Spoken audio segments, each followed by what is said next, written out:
If you believe that alien encounters only happen in deserts, under clear night skies, or in the stories of conspiracy theorists, you might be mistaken. In the windswept hills of northern England, where fog clings to the earth like memory and every trail seems older than time itself, lies a place called Ilkley Moor, a landscape wrapped in silence, where stories whisper between the stones. This is no ordinary stretch of countryside. For centuries, it has been the setting for tales of strange lights, ghostly voices, and beings that don't belong in our world. But one story stands above the rest. In December 1987, a former police officer walking through that misty moor captured a single photograph, one that defied explanation. He would emerge from that fog missing 3 hours of memory, carrying a compass that no longer pointed north, and haunted by images he couldn't recall, until hypnosis revealed something that changed everything. At first glance, it sounds like a legend, but the photograph is real, the compass is real, and so is the silence of the man who never once sought fame. So fasten your seat belt, because in this episode of 100K Wise, we unravel one of the most chilling and quietly convincing alien encounters ever recorded. A mystery not of bright lights in the sky, but of something far more subtle and far more disturbing that waited in the fog. And before we begin, you just might change your luck if you like and subscribe before this video ends. On the morning of December 1st, 1987, Philip Spencer, a former police officer on leave, stepped out into the frozen quiet of Ilkley Moor. He wasn't on an expedition. He wasn't chasing ghosts. He was simply walking, taking a shortcut across the moor to visit his father-in-law in the next village, a walk he had done before, but this time something felt different. In his coat pocket, Spencer carried a camera, a habit from his days as an amateur photographer, and a compass, just in case the fog grew too thick, and that morning the fog was dense.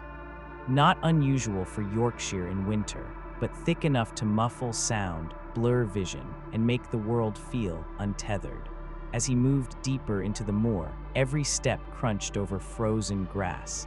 The stillness was unnerving. Then, just as he approached a small cluster of leafless trees, a movement caught the edge of his vision. He turned, and what he saw would change his life forever. Roughly 50 meters away, half obscured by mist, stood a figure. At first, Spencer thought it was a child, lost or playing. But as his eyes adjusted, he realized with growing dread that this was no child. It wasn't even human. The being stood about 4 feet tall, with pale gray skin, a disproportionately large head, and massive, black, almond-shaped eyes that seemed to absorb light. It had no visible clothing, no fur, no features recognizable as animal or man, and yet it was standing upright, watching him. Then it raised one small arm, a gesture, not threatening but unmistakably deliberate, a signal. "Stop!" Spencer froze. His training as a police officer kicked in. Reflexively, he raised his camera and snapped a photo, the only one he would capture. In the very next instant, the being turned and disappeared behind the ridge. Without thinking, Spencer ran after it, his heart pounding, breath sharp against the cold. But when he reached the top of the hill, what he saw next brought him to a dead halt. Hovering silently above the moor was a domed craft, metallic, smooth, and unlike anything built by human hands. Before he could even raise his camera again, the object rose into the sky and vanished into the clouds without a sound. He stood there stunned, staring into the sky. No scorch marks, no sounds, no trace of anything, except one. When Spencer finally reached for his compass to reorient himself, the needle was spinning slowly but steadily toward the south. The instrument had reversed its polarity, and with it, the boundaries of everything he thought he knew had just shifted forever. Still reeling from what he had just seen, Philip Spencer descended the hill in silence.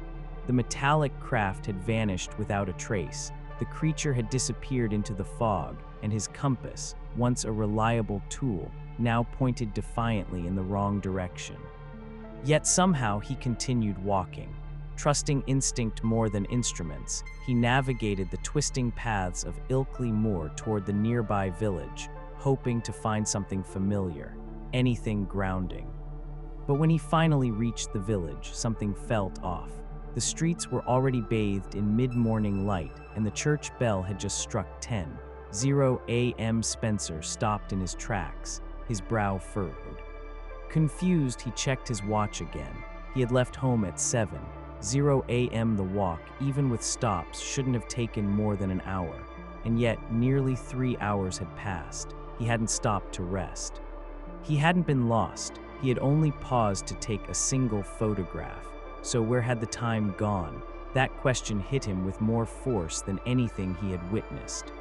Because what he experienced wasn't just disorientation, it was absence, a void, as though a part of his life had been cleanly removed, not forgotten but erased. And the feeling that settled in was not confusion, it was violation. Not long after returning home, Spencer did what anyone with his background would do. He tried to find answers. He took the roll of film from his camera and had it developed immediately. And there, among the usual shots of fog and barren trees, was the frame, the moment, the being. Though grainy, the image was clear enough to show what Spencer had seen. A small humanoid figure with an otherworldly form, standing alone in the mist. No signs of costuming, no wires, no footprints around it, just silence frozen in film. But as disturbing as the photo was, it couldn't explain what was missing: the time, the memory, the reason why none of it felt entirely his anymore. It was then that Spencer realized, if he wanted to understand what had really happened, he would need to go beyond photographs and magnetic anomalies. He would need to go deeper, into the hidden corners of his own mind. In the weeks that followed his encounter, Philip Spencer began to experience something stranger than missing time dreams. Not the fleeting kind, but dreams that felt hyperreal. He would wake in cold sweat, heart racing, mind echoing with fragmented visions, flashes of white light, a sensation of floating, a voice that didn't speak with sound but with presence.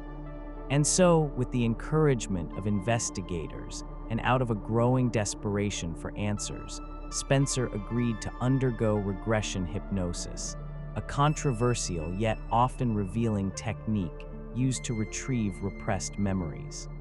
The session took place on March 16, 1988, under the guidance of Dr. Jim Singleton, a seasoned hypnotherapist trained in trauma recall. Spencer entered the session quietly, but what surfaced was anything but quiet.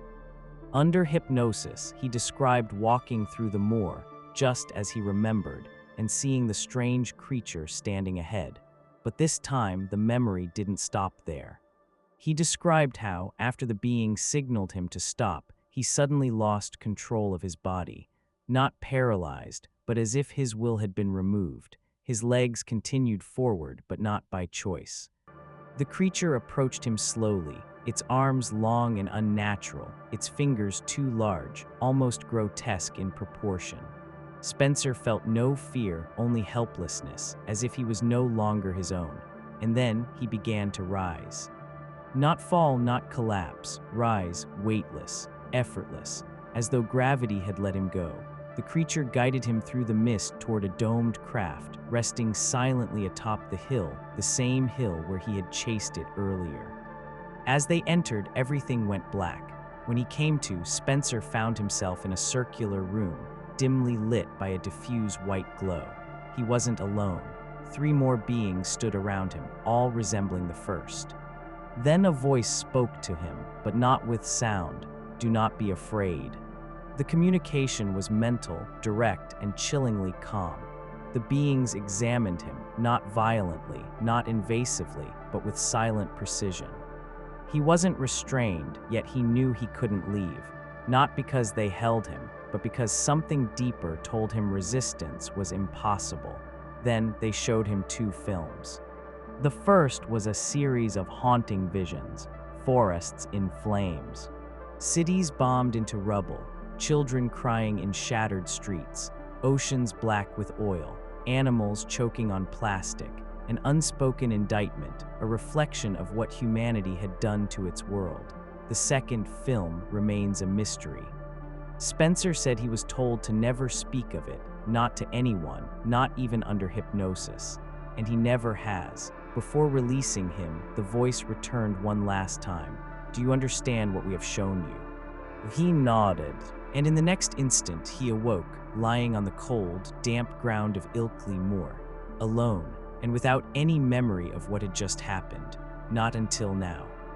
With memories recovered and questions multiplying, Philip Spencer turned to the only physical evidence he had, a single photograph, a malfunctioning compass, and a story so strange, even he struggled to believe it. Determined to find the truth, he contacted Peter Ho, a respected UFO investigator based in the region. At first, Ho was skeptical. After all, it sounded like a script. A misty Moor, an alien figure, a missing time episode, and hypnosis.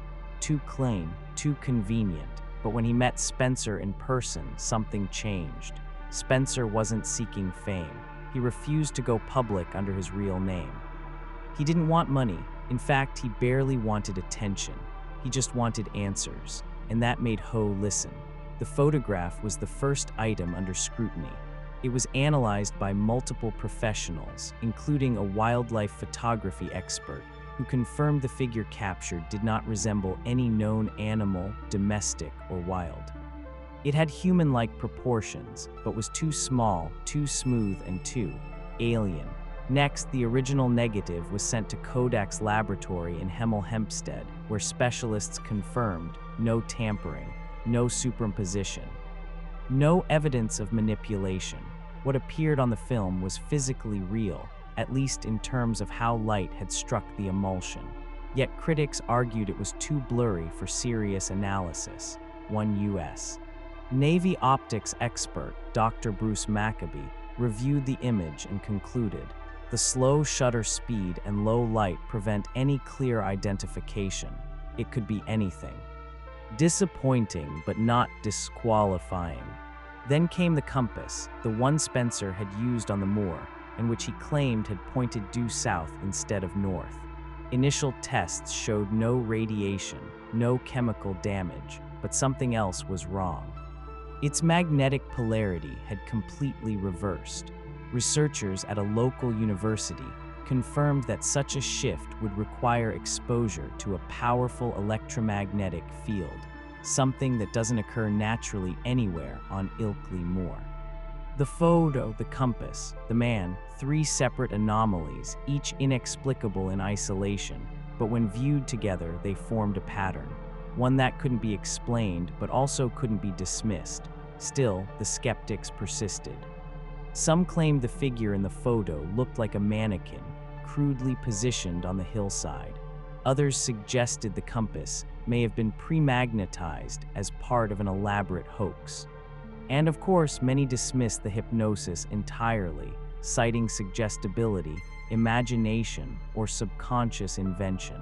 But for Peter Ho, it wasn't just about the data. It was about the consistency of Spencer's story. The lack of personal gain, and the haunting details that never wavered, even after decades. Because in a field full of attention seekers, Spencer remained silent, and that silence may be the loudest evidence of all. There is something deeply unsettling about a story that refuses to explain itself. Philip Spencer never published a book. He never sold his photo. He never stood on a stage to tell his story. In fact, we don't even know if Philip Spencer is his real name. What we do know is this: he took a walk through the mist. He snapped a photograph, and when he emerged, something in him and perhaps in the world had changed. He lost 3 hours. He carried a compass that no longer obeyed the earth, and under hypnosis, he described a message that haunts us even now: a warning, a mirror, a test. One film he was allowed to describe, a vision of our world on the brink. The other, he was forbidden to speak of. Why? Why him? Why Ilkley Moor? And what exactly were they trying to say? Skeptics still argue over the details. Some say it was a hoax, a misunderstanding, or a dream shaped by loneliness. They point to the photograph's blur, the lack of other witnesses, the convenient amnesia. But the deeper truth may lie not in the evidence, but in the absence of motive. No fame, no fortune, no face, just a man who saw something and chose to vanish into silence. Peter Ho, the investigator who followed the case from beginning to end, once said, "You're allowed to doubt, I did." But when someone never changes their story, never asks for anything, and disappears from the spotlight entirely, you have to ask yourself, what are they running from, or what are they protecting? Perhaps Philip Spencer wasn't chosen because he was important. Perhaps he was chosen because he would stay quiet, because not every message is meant to be shouted. Some are meant to linger, to haunt, to echo in the minds of those who dare to ask. What if it really happened? What if this wasn't a delusion, but a glimpse into something larger, something watching, waiting, reaching across fog and time? And if it was, then we were warned.